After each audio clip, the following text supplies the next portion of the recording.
अस्सलाम वालेकुम जी। आज की वीडियो हम मॉड्यूल नंबर 121 से शुरू करने जा रहे हैं। तो मॉड्यूल 121 से 129 तक इस वीडियो में कवर करने की कोशिश करेंगे और आई होपफुली आपको मैं पूरी कोशिश करूंगा इसको समझाने की। तो 121 मॉड्यूल से इसको शुरू करेंगे। तो ये हमारा चैप्टर नंबर 2 जो है वो उसकी एंड तक जाएगी।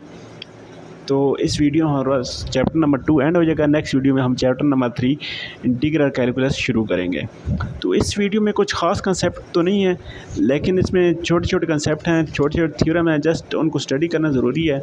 बाकी ये जो मॉड्यूल 121 से 130 तक हैं ये काफ़ी कॉम्प्लिकेटेड हैं और इनसे क्वेश्चंस आने के चांसेस बहुत ही कम होते हैं। कुछ MCQs आ सकते हैं, लेकिन एक दो शार्ट क्वेश्चन भी आ सकते हैं। तो एक दो शार्ट क्वेश्चन यहाँ से बन सकते हैं, आ नहीं सकते। खैर आ भी सकते हैं, तो मैं उनको आपको बताने की कोशिश करूँगा कि उनको कैसे सॉल्व करना है। तो सबसे पहले यहाँ पे हमारे पास मॉड्यूल 121 में हमारे पास टॉपिक है जी higher derivative of composite functions. तो इसमें क्या है जी, higher derivative of composite function can be computed by repeatedly applying the chain rule. तो ये क्या कह रहे हैं जी, हायर डेरिवेटिव अप्लाई करने के लिए हम रिपीटेडली चेन रूल को यूज़ कर सकते हैं। चेन रूल हमने एक दफ़ा अप्लाई किया, फिर अगेन उसके ऊपर अप्लाई किया, फिर अगेन उसके ऊपर अप्लाई किया। तो जितनी दफ़ा हम चेन रूल अप्लाई करते जाएंगे हम उसका हायर से हायर ऑर्डर डेरिवेटिव उसका निकाल सकते हैं। तो जितना बड़ा डेरिवेटिव हमें चाहिए होगा हम उतनी दफ़ा इसके ऊपर चेन रूल अप्लाई करते जाएंगे और हम उसका हायर डेरिवेटिव निकालते जाएंगे। यहाँ पे देखिए हमने इसका पहले डेरिवेटिव लिया with respect to partial X J के हिसाब से, आप पार्शियल यू के हिसाब से इसका डेरिवेटिव लेना है, तो अगेन इसके ऊपर डेरिवेटिव अप्लाई किया। तो इस तरह हम इसका अगेन डेरिवेटिव ले सकते हैं। तो ये चीज़ है हमारे पास हायर ऑर्डर डेरिवेटिव लेने का तरीका है। तो इसके आगे यहाँ पे ये वाली एग्जांपल काफ़ी इंपॉर्टेंट है, तो इस एग्जांपल को आपने स्किप नहीं करना। तो ये वाली एग्जांपल मैं आपको समझाता हूँ कि इसने कैसे सॉल्व की है। तो यहाँ पे देखें, इसमें हमारे पास इसने दिया है let R theta be the polar coordinate. तो ये चीज़ तो हमें पहले ही पता है कि आर थीटा जो है ये हमारे पास पोलर कोऑर्डिनेट्स होते हैं। ये हमारे पास कहाँ पे एक्स वाई प्लेन में है और ये कैसे हैं, X equal to R cos theta और Y equal to R sign theta. तो ये चीज़ हमें ऑलरेडी पता है, लेकिन इसने यहाँ पे ये चीज़ गिवन दे दी है। ठीक है, आर थीटा इसने पोलर कोऑर्डिनेट दिए हैं और आर हमारे पास कास थीटा और y equal to R sign theta इसने दे दी है। आगे ये क्या कह रही है, सपोज f हमारे पास जो फंक्शन है of x Y is differentiable. ये हमारे पास फंक्शन जो है वो डिफरेंशिएबल है ऑन सेट s। ठीक है, सेट s के ऊपर ये हमारे पास फंक्शन डिफरेंशिएबल है और ये हमारे पास h ऑफ आर थीटा हमारे पास कैसा फंक्शन है, ये हमारे पास है function of R cos theta R sign theta. यानी कि फंक्शन ये हमारे पास ऐसे बन रहा है F of X comma Y. ठीक है, तो ये वाला फंक्शन हमारे पास ये चीज़ बन रही है। अच्छा आगे देखें इस फंक्शन का, ये हमारा फंक्शन एच है ना, H equal to F of x Y. तो इस एच का इसने आर के हिसाब से डेरिवेटिव लिया। ठीक है, इसका अगर आप आर के हिसाब से डेरिवेटिव लें ना, तो यहाँ पे पार्शल बाय पार्शल आर आप यहाँ पे करें तो यहाँ पे लाजिमी बात है पार्शल ऑफ आर अप्लाई होगा। तो पार्शल आर अप्लाई होने के लिए यहाँ पे एक दफ़ा ये एक्स के ऊपर अप्लाई होगा और एक दफ़ा ये वाई के ऊपर अप्लाई होगा।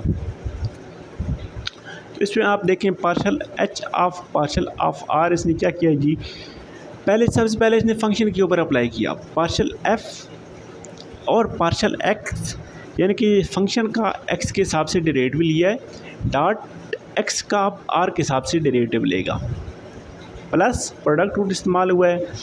फंक्शन का इसने वाई के हिसाब से डेरिवेटिव लिया है और आप वाई का आर के हिसाब से डेरिवेटिव लेगा। अगेन मैं आपको समझाता हूँ, पार्शल एच और पार्शल आर इसने कैसे किया है जी, फंक्शन का इसने एक्स के हिसाब से डेरिवेटिव किया है, साथ एक्स का आर के हिसाब से किया है, प्लस फंक्शन का वाई के हिसाब से और वाई का आर के हिसाब से डेरिवेटिव किया है। ये चीज़ इसने किया है। तो आप देखें जब फंक्शन का हम एक्स के हिसाब से डेरिवेटिव लेंगे तो इसका हम जब डेरिवेटिव लेंगे एक्स मीन आर। ठीक है, एक्स यहाँ पे हमारा एक्स इक्वल आर है, वाई इक्वल थीटा है। ठीक है, एक्स इक्वल यहाँ पे हमारा आर है। ठीक है। तो जब इसका एक्स आर के हिसाब से डेरिवेटिव लेंगे तो ये हमारे पास आर तो ख़त्म हो जाएगा, जस्ट काज ऑफ थीटा रह जाएगा, ठीक है। और पार्शल एफ और पार्शल एक्स यहाँ पे हमारे पास ऐसे ही रह गया, ठीक है। इस फंक्शन का, इस एक्स का इसने आर के हिसाब से डेरिवेटिव लिया है, इस एक्स का इसने आर के हिसाब से एक्स आर के हिसाब से डेरिवेटिव लिया तो काज थीटा आ गया, और ये चीज़ हमारे पास ऐसी ही आ गई। इसके बाद सेकंड टर्म जो वाई वाली थी, वाई का इसने आर के हिसाब से डेरिवेटिव लिया तो ये आर ख़त्म हो गया, ये साइन थीटा आ गया, और ये वाली सात टर्म हमारे पास ऐसी ही आ गई है। अब इस फंक्शन का इसने थीटा के हिसाब से डेरिवेटिव लेना है, ये चीज़, ठीक है। पार्शल एच और पार्शल थीटा, पार्शल एच और पार्शल थीटा, तो ये कैसे लेगा, इस फंक्शन का एक्स के हिसाब से डेरिवेटिव और एक्स का थीटा के हिसाब से डेरिवेटिव, प्लस फंक्शन का वाई के हिसाब से डेरिवेटिव और वाई का थीटा के हिसाब से डेरिवेटिव, ठीक है। तो पार्शल एफ और पार्शल एक्स हमारे पास ऐसे ही आ गया। तो इस एक्स का अब इसने थीटा के हिसाब से डेरिवेटिव लिया, तो एक्स हमारे पास क्या है, आर काज थीटा, तो इसका जब हम लेंगे एक्स के हिसाब से आर के हिसाब से थीटा के हिसाब से डेरिवेटिव, अब हम थीटा के हिसाब से डेरिवेटिव ले रहे हैं ना, उसके थीटा के हिसाब से डेरिवेटिव लेंगे तो आर हमारे पास सेम ऐसे ही आ जाएगा, काज ऑफ थीटा का डेरिवेटिव होता है माइनस साइन थीटा, तो ये चीज़ आ गई माइनस आर साइन थीटा, और पार्शल एफ और पार्शल एक्स हमारे पास ऐसे ही आ गए, प्लस ये वाला आ गया। अब पार्शल एफ और पार्शल वाई इसने सेम ऐसे ही लिख दिया, आर साइन थीटा का इसने थीटा के हिसाब से डेरिवेटिव लिया तो आर हमारे पास सेम ऐसे ही आ गया, साइन ऑफ थीटा की जगह आ गया काज थीटा, क्योंकि साइन का डेरिवेटिव हमारे पास काज थीटा होता है। Where F of X and F of Y are evaluated at X Y equal to R sign theta, R cos theta R sign theta, तो ये इसने एक एरे हमने एवेल्यूएट कर लिए हैं। अच्छा, अब नेक्स्ट देखें, नेक्स्ट ये कह रहे हैं ये 2.85 वाली इक्वेशन है, इसको अगेन इसने डेरिवेट किया है विद रिस्पेक्ट टू आर के हिसाब से, ठीक है। पार्शल एच और पार्शल आर को इसने अगेन आर के हिसाब से इसको डिफरेंशिएट किया है, मीन ये वाली चीज़ यहाँ पे डिफरेंशिएट होगी, ठीक है। तो इसको अगेन डिफरेंशिएट किया है, तो इसको डिफरेंशिएट करने का मतलब ये है कि इस पूरी टर्म को अगेन यहाँ पे हमारे पास प्रोडक्ट रूल अप्लाई होगा। तो सबसे पहले ये वाला काज थीटा ऐसे ही आ गया, इसके ऊपर सेकंड डेरिवेटिव अप्लाई हो गया, प्लस ये वाला ऐसे ही आ गया, और ये वाला इसके ऊपर अगेन डेरिवेटिव अप्लाई हो गया आर के हिसाब से, प्लस साइन ऐसे ही आ गया, तो इस साइन थीटा बार ऐसे ही आ गया, तो इसके ऊपर अगेन ये वाला प्रोडक्ट रूल इस्तेमाल हो गया, ठीक है। एक्स का आर के हिसाब से लिया, सेम वही चीज़ की, एक्स आर के हिसाब से लिया, और एफ़ का एक्स के हिसाब से लिया और एक्स का आर के हिसाब से लिया था ना यहाँ पे, तो यहाँ पे एक्स का आर के हिसाब से और वाई का आर के हिसाब से डेरिवेटिव लिया, तो ये चीज़ इसने साथ यहाँ पे लिख दी है। तो नेक्स्ट ये क्या कहता है, ये पार्शल एक्स का जब आर के हिसाब से डेरिवेटिव लेंगे तो ये हमारे पास काज थीटा आ जाएगा, पार्शल वाई का पार्शल आर के हिसाब से डेरिवेटिव लेंगे तो साइन थीटा आ जाएगा, और पार्शल एफ़ का अगर वाई के हिसाब से डेरिवेटिव लेंगे और देन एक्स के हिसाब से डेरिवेटिव लेंगे, और पार्शल एफ़ का फंक्शन एफ़ का एक्स के हिसाब से और देन वाई के हिसाब से डेरिवेटिव लेंगे, तो ये चीज़ हमारे पास इक्वल होगी। ये चीज़ आप करके भी देख सकते हैं, हमारे पास जो फंक्शन था ना ऊपर गिवन, उसका पहले आप वाई के हिसाब से डेरिवेटिव लें, देन एक्स के हिसाब से डेरिवेटिव लें, और अगेन क्या करें, उसका वाई एक्स के हिसाब से डेरिवेटिव लें, देन वाई के हिसाब से डेरिवेटिव लें, तो ये हमारे पास इक्वल आएंगे। तो ये चीज़ आपने याद रखनी है, ये हमारे पास इक्वल आ जाते हैं। अब पार्शल एच और पार्शल आर स्क्वायर ये वाला डेरिवेटिव हमारे पास ये चीज़ आ गई थी। अब ये क्या कह रहे हैं, इसका जो हमने एच का डेरिवेटिव लिया उसका थीटा के हिसाब से इसने डेरिवेटिव लिया, तो इसने ये चीज़ यहाँ पे लिख दी है, ठीक है। तो ये डेरिवेटिव ले रहा है, यहाँ पे साथ लिख रहा है और आपको बता रहा है कि हम इसका कितनी दफ़ा डेरिवेटिव यहाँ पे लेके जा सकते हैं। तो यहाँ पे एक चीज़ रिमार्क याद रखनी है, for composite function of form H T, हमारे पास एक अगर कंपोजिट फंक्शन हो और टी इसमें वेरिएबल हो फंक्शन एफ़ का, तो ये हमारे पास टी हमारे पास रियल वेरिएबल होगा x1 x2 up to xn का, और डिफरेंशिएबल होगा टी नॉट के ऊपर हमारा जो फंक्शन है वो डिफरेंशिएबल होगा। ये चीज़ यहाँ पे बताई है इसने। आगे यहाँ पे हमारे पास एक इंपॉर्टेंट थ्योरम है, इसका मीन वैल्यू थ्योरम भी कह सकते हैं। तो इस थ्योरम की स्टेटमेंट आपने गौर से समझनी है। थ्योरम में हमारे पास क्या कहता है जी, let F be a continuous function. हमारे पास f जो है वो कंटिन्यूस फंक्शन है, कहाँ पे, x1 के ऊपर और x2 के ऊपर, ठीक है। x1 के ऊपर ही हमारे पास कंटिन्यूस है और x2 के ऊपर भी कंटिन्यूस है, ठीक है। इसको थोड़ा पीछे लिख लेते हैं, x1 के ऊपर भी कंटिन्यूस है और x2 के ऊपर भी कंटिन्यूस है। हमारा जो फंक्शन है ये x1 की ओर भी कंटिन्यूस है और x2 की ओर भी कंटिन्यूस है और डिफरेंशिएबल है on the line segment from x1 to x2। x1 से x2 के ऊपर एक लाइन जा रही है, ठीक है, और इसके ऊपर ये डिफरेंशिएबल है। x1 से x2 के ऊपर कंटिन्यूस है और x1 से x2 के ऊपर एक लाइन जा रही है, इसके ऊपर ये डिफरेंशिएबल है। तो फिर क्या होगा, f of x2 minus f of x1, यानी कि function of f of f2 minus function of f of x1। तो यहाँ पे ये जो फंक्शन है ये हमारा, ये क्या कह रहे हैं, ये भी हमारे पास डिफरेंशिएबल होगा, ठीक है। लाजिमी बात है, ये जो हमने लाइन बनाई थी x1 से x2 के ऊपर, ये हमारे पास डिफरेंशिएबल है और ये दोनों फंक्शन कंटिन्यूस हैं। तो इन दोनों के दरमियान में लाइन में अगर कोई पॉइंट आएगा तो उसके ऊपर भी ये जो फंक्शन है ये हमारे पास कंटिन्यूस होगा। तो यहाँ पे इसने ये चीज़ बताई हुई है, ठीक है। आगे हमारे पास ये थ्योरम है जी, if x1 x2 xn are identically zero, ये हमारे पास आइडेंटिकली ज़ीरो हैं ओपन रीजन S में, और S क्या चीज़ है, Rn स्पेस में है, then f is constant function.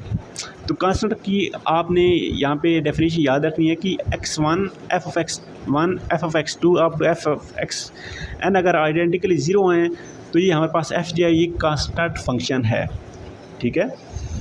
Mean कि अगर हमारे पास, मैं आपको यहाँ पे एक्सप्लेन करता हूँ, अगर f of x1 f of x2 f of x3 up to f of xn ये सारे हमारे पास डेरिवेटिव इसके ज़ीरो आ जाते हैं, ठीक है। और डेरिवेटिव ज़ीरो कब आते हैं, जब हमारे पास फंक्शन कांस्टेंट होता है। तो ये क्या कह रहे हैं, हमारे पास फंक्शन कांस्टेंट है, ठीक है। होपफुली आपको समझ आ गई होगी, जब हमारे पास तमाम जो हम इसके डेरिवेटिव ले रहे हैं, पार्शियल डेरिवेटिव ले रहे हैं, वो हमारे पास ज़ीरो आ रहे हैं।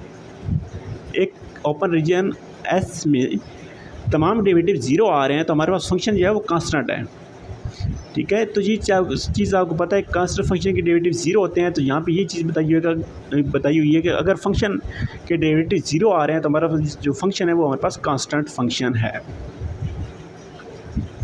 आगे इसने आर्थ डिफरेंशिएबल की यहाँ पे डेफिनेशन दी है, suppose R greater than R equal to 1 and partial derivative of f are less than 1 are differentiable in neighborhood of x naught, then rth differentiable of f at x naught denoted by dx r of x naught is defined by, तो ये वाला formula है, इसको याद करने की ज़रूरत नहीं, काफ़ी ये कम्प्लिकेटेड है, पेपर में आने के इसके चांसेस कम ही होते हैं। तो आपने याद ये चीज़ रखनी है कि where dx1 dx2 of dxn are differentiable, that is dx1 is the function of whose value at the point Rn is ith coordinate of point। तो यहाँ पे ये मार्क्स दे रहा है, suppose r greater than 1 and r partial derivative of function r less than 1 are differentiable, ठीक है। r हमारे पास क्या है जी, ग्रेटर देन 1 है, और ये उसके तमाम पार्शियल डेरिवेटिव जो कि r less than 1 r minus 1 से लेस देन है, ये डिफरेंशिएबल हैं नेबरहुड x नॉट के ऊपर। तो ये हमारे पास क्या जी, ये depend only upon the number of times of f differentiated with respect to each variable and not in the order of which differentiable at perform. आगे ये वाली एग्जांपल कोई ख़ास इंपॉर्टेंट नहीं है, इसको आप स्किप कर सकते हैं। इसके आगे एक एग्जांपल आएगी तो उसको आपने लाजमी समझना है। नेक्स्ट हमारे पास है जी टेलर्स पॉलिनोमियल, ठीक है, Taylor's theorem for function of N variable. तो यहाँ पे थ्योरम है जी, suppose that f and its partial derivative of function for k less than R equal to 1 है, ठीक है, and differentiable at x not and x not और x के ऊपर ये k लेस दैन 1 से k लेस दैन से ये हमारे पास डिफरेंशिएबल हैं। और एक हमारे पास लाइन सेगमेंट है L जो इनको कनेक्ट कर रही है, x नॉट और x को कनेक्ट कर रही है। तो हमारे पास एफ ऑफ एक्स क्या होगा, एफ ऑफ एक्स हमारे पास इस फॉर्म में होगा, ठीक है। For some x tilde on line segment from x to x not.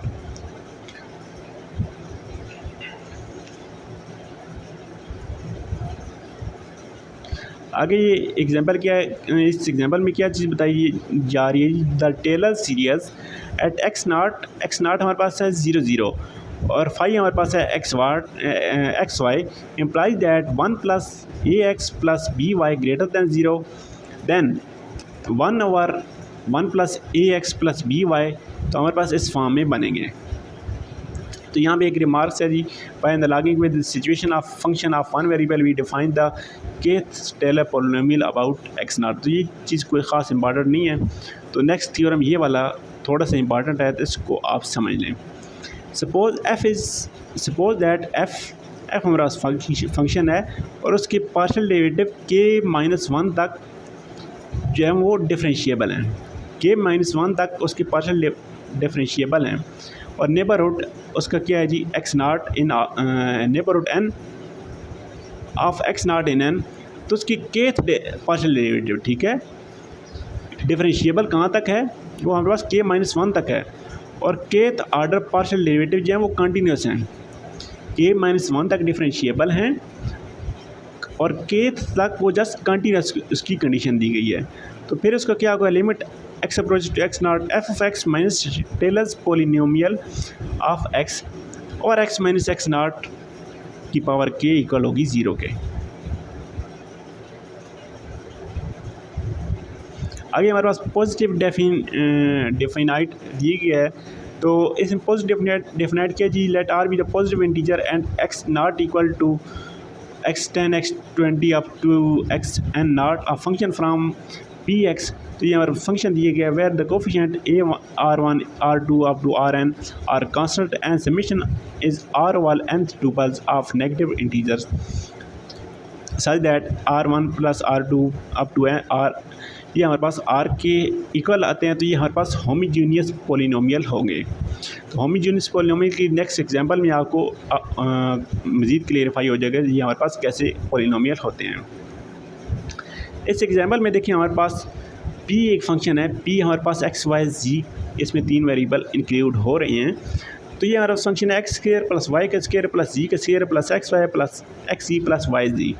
तो ये क्या कह रही है, हमारे पास होमोजीनियस है ऑफ डिग्री 2 का, ठीक है, इसकी डिग्री 2 है। यहाँ पे आप देखें x की पावर 2 है, y की पावर 2 है, z की पावर 2 है। आगे देखें x की पावर 1 है और y की पावर 1 प्लस 1 यहाँ पे भी पावर 2 है। नेक्स्ट x की पावर 1 और z की पावर 1 ये भी 2 है, y की पावर 1 z की पावर 1 1 2, तो ये इन सारे की पावर 2 है, ठीक है। ये हमारे पास होमोजीनियस है, तो पोलिनोमियल होमोजीनियस है और इसकी डिग्री 2 है।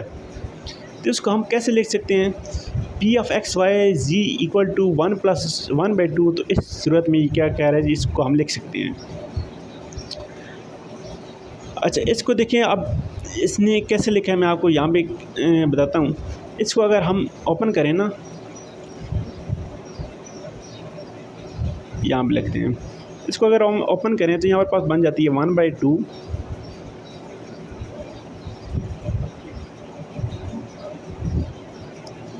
1/2,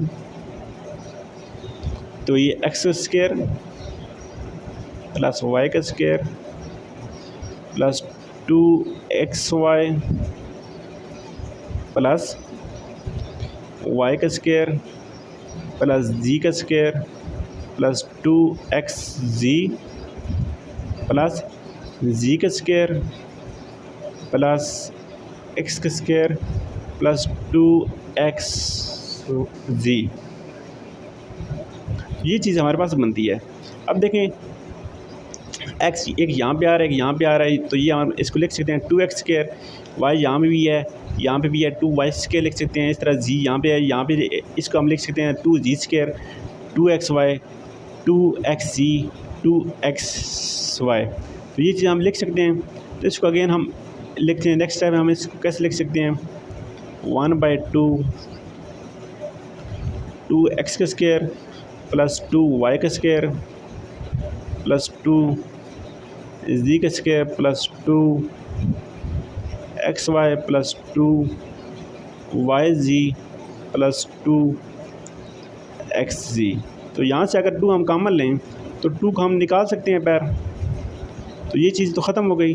तो ये चीज़ देखें, एक्स स्क्वायर प्लस वाई का स्क्वायर प्लस जी का स्क्वायर, ये चीज़ आ गई। एक्स वाई ये वाला आ गया, वाई जी ये वाला आ गया, वाई एक्स और एक्स जी ये वाला आ गया। ठीक है, तो ये सेम हमारे पास ये वाली इक्वेशन बन जाती है। इसको हम इस तरह लिख सकते हैं। ठीक है, इसको हम इस तरह लिख सकते हैं। तो इसमें अब हमारे पास क्या चीज़ है, इसमें हमारे पास सब की पावर 2 आ रही है, तो ये हमारे पास क्लियरली 2 डिग्री की होमोजीनियस इक्वेशन है। ठीक है, तो जस्ट इसने ये चीज़ बताई हुई है। और ये हमारे पास इक्वल टू ज़ीरो कब होगी, जब इसमें x plus y equal zero, y plus z equal zero और जी प्लस एक्स अगर ज़ीरो हो, ये तीनों चीज़ें अगर ज़ीरो हो तो तब ये हमारे पास इक्वेशन जो है वो ज़ीरो होगी। तो ये कब ज़ीरो होंगे, x प्लस वाई अगर ज़ीरो हो तो मीन x भी ज़ीरो होगा और y भी ज़ीरो होगा। ठीक है, y प्लस जी अगर ज़ीरो हो तो x भी ज़ीरो, y भी ज़ीरो, जी भी ज़ीरो, और x प्लस जी अगर ज़ीरो हो तो x भी ज़ीरो, y भी ज़ीरो, मीन x भी इक्वल ज़ीरो होगा, y भी इक्वल ज़ीरो होगा और जी भी इक्वल ज़ीरो होगा। तो ये तीनों चीज़ें इक्वल ज़ीरो होंगी, तब हमारी ये वाली इक्वेशन जो है इक्वल ज़ीरो की होगी, which is an equivalent to 0 0 0।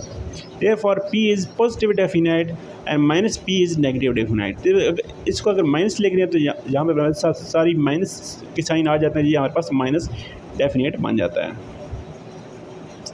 इसमें एग्जांपल में आप देखें, हमारे पास पॉलिनोमियल P1 गिवन है, तो इस P1 हमारे पास ये वाला पॉलिनोमियल है।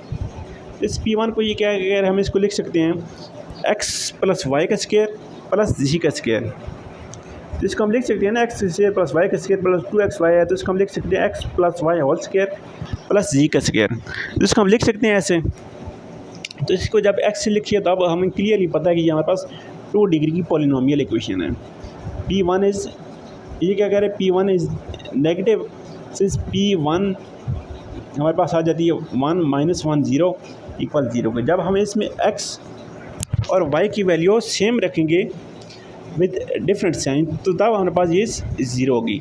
x की वैल्यू इसमें हम 1, y की वैल्यू -1 और g की वैल्यू हम 0 लिखेंगे, तब हमारे पास ये वाली वैल्यू जो है इक्वल 0 की होगी। तो ये हमारे पास माइनस p में आ जाएगी। ठीक है, यानी कि इसमें x एक वैल्यू माइनस आ गई तो ये हमारे पास नेगेटिव डेफिनाइट बन जाएगा। इस तरह P2 हमारे पास है x square plus y minus y का स्क्वायर प्लस जी का स्क्वायर। तो ये हमारे पास ये क्या करें, semi define. For example x की वैल्यू अगर हम 1 लिखें, y की वैल्यू 0 और जी की वैल्यू 0 लिखें तो यहाँ पर 1 आ जाता है। y की वैल्यू 1 लिखें और x और जी की वैल्यू 0 0 लिखें, तब भी हमारे पास ये 1 आ जाता है। ये हमारे पास सेमी डिफाइन बन जाएगा।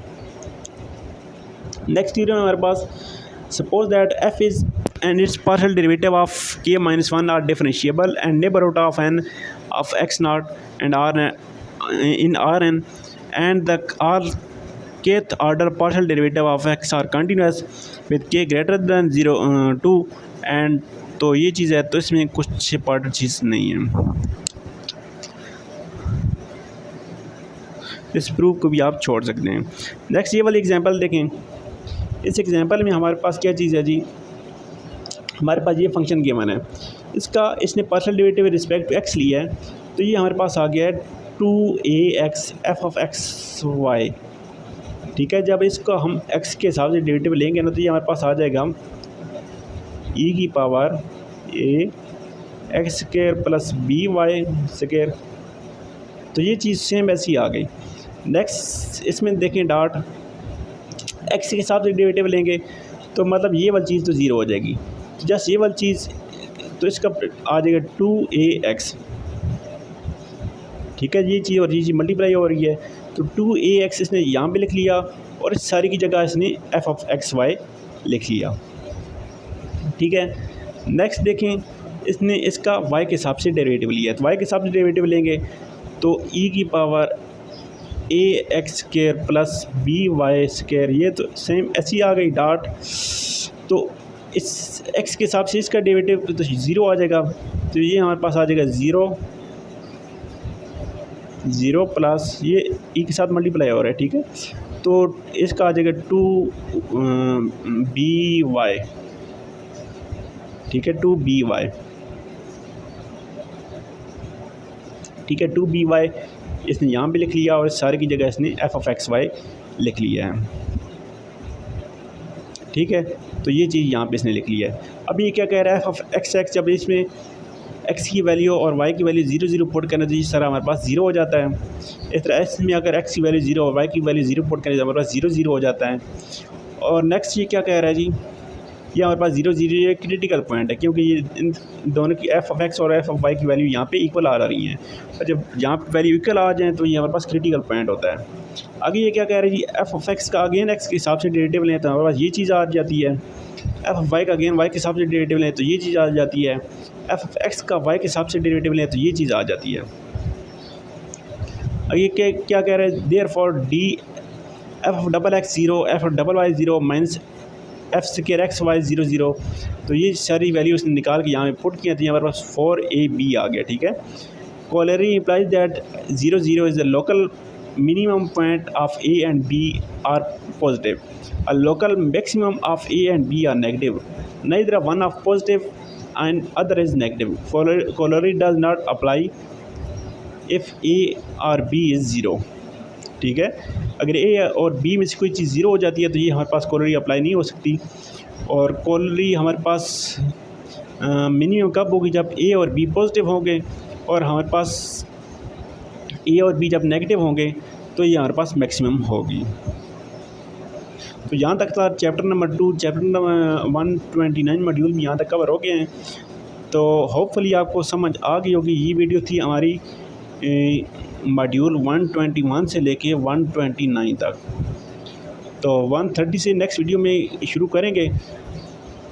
तो अगर आपको यहाँ तक समझ आई है तो काइंडली चैनल को लाजमी सब्सक्राइब करें। थैंक यू, अल्लाह हाफ़िज़।